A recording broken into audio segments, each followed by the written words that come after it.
Hello again. Before we begin, I want to know who is able to correctly spell the big B word that we have talked about the last time we met. Who would like to try to spell vertebrae?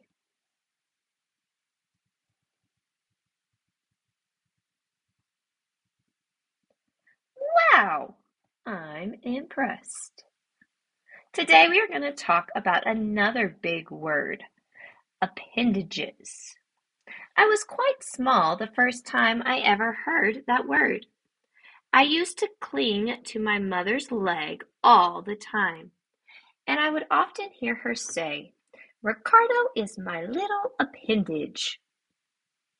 I never knew what it meant. Do you? Now, years later, it makes perfect sense to me.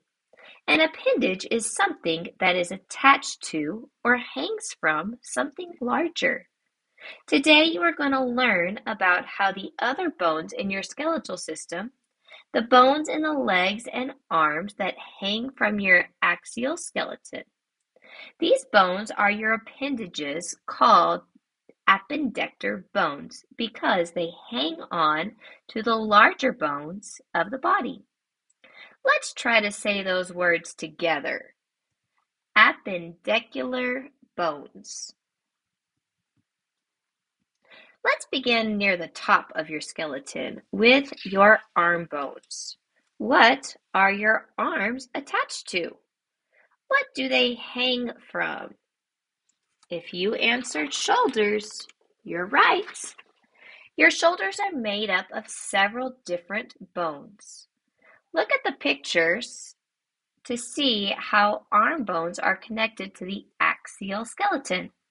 The large, flat, triangular bones that you see in the picture are called scapula, or shoulder blades, that's sometimes referred to as wings, because they stick out a little from your back.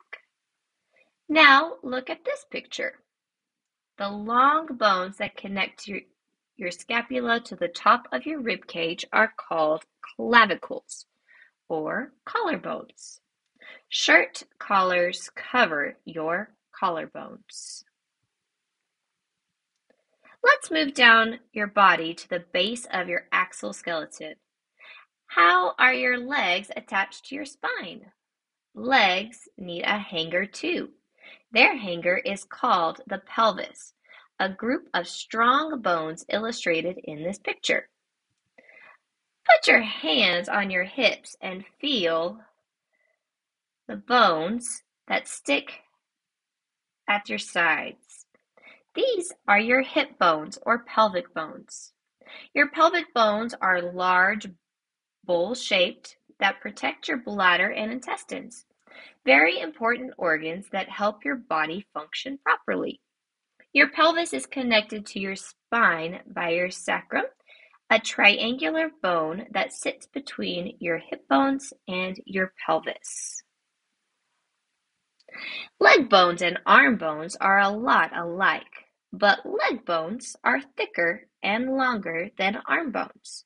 In fact, the longest and heaviest and strongest bone in your entire body is your leg. Does anyone know the name of this bone? It's your thigh bone or femur. Your femur is connected to your pelvis and extends all the way down your knee. If you look at the picture, you will see two bones in the lower part of the leg. The larger of the two, the one in front of the leg, is called the tibia, or the shin bone. The thinner bone behind it is called the fibula. Both the tibia and the fibula connect the knee to the ankle. That's a lot of information. I suspect that some of you are wondering how all these different bones are connected. Sure, they're attached to hangers, the scapula and the pelvis, but how? Are they glued in place? The point where two bones meet is called a joint. Without joints, your body would not be able to move. There are three main types of joints in your body: movable, immovable, and partially movable. In other words, some joints can move, some can't, and some move a little bit. Let's take a closer look at all three. The most movable joints in your body are ball and socket joints. Make a fist with one hand, then wrap your fingers of your other hand around it. Your fist is like the ball in the socket of your hand. You can't move the fist around easily inside the other hand, can you? This type of joint is found in both your hips and shoulders. Ball and socket joints allow you to swing your arms and legs in a full circle. Other movable joints called hinge joints work like the hinges of a door. Your jawbone has hinges. Can you think of any other hinge joints in your bodies? Joints that move only back and forth instead of turning in a full circle. Your knees, elbows, ankles, wrists, and knuckles all have hinge joints. In fact, your knee joint connected to your femur, your tibia, and your fibula is the biggest and strongest joint in your whole body. It lets your body bend at the knees. Stand up and bend at the knees. Imagine trying to walk without those hinge joints. Some joints permit no movement at all. These are called immovable joints because they lock bones together, forming solid bone as hard as a turtle shell.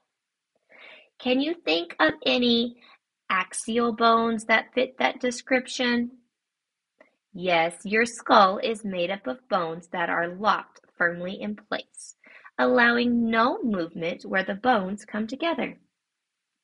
The third type of joint in your body is a partially movable kind, the ones that move only a little bit, but not nearly as much as a ball and socket or hinge joints. Can anyone think of an example of a partially movable joint in their body? Remember when you took deep breaths and watched your chest move in and out? The joints where your ribs are joined to your breastbone are good examples of partially movable joints. Remember cartilage, the soft gristle tissue found in your nose and backbone and between your vertebrae? Cartilage is found at the ends of bones where they connect to joints as well. This smooth, elastic tissue serves as an important purpose. Rub your palms together. Do you feel the heat? If bones and joints rub back and forth together like this with nothing in between, your bones would soon wear out. Instead, a smooth, slippery coating of cartilage covers the bones where they meet the joints, protecting them and helping them last longer. That makes me think of a riddle. We are tough straps of strong elastic tissue that bind bones together. Our name has 3 syllables and comes from a word meaning to tie. What are we? Cartilage protects your bones from rubbing together, but another connective tissue acts like straps, wrapping around your joints to actively hold your bones together. These thick cords are called ligaments. Some are round like ropes, others are flat like ribbons, but they are extremely stretchy. Has anyone ever told you that he or she is double-jointed? Double-jointed people can bend their fingers farther back than other people, but they don't really have extra joints. The ligaments holding their joints together just stretch farther than normal. Is anyone here double-jointed? Ligaments and other protective tissues help prevent injuries to your bones. Nevertheless, humans still get injured and wear out. Humans are very active.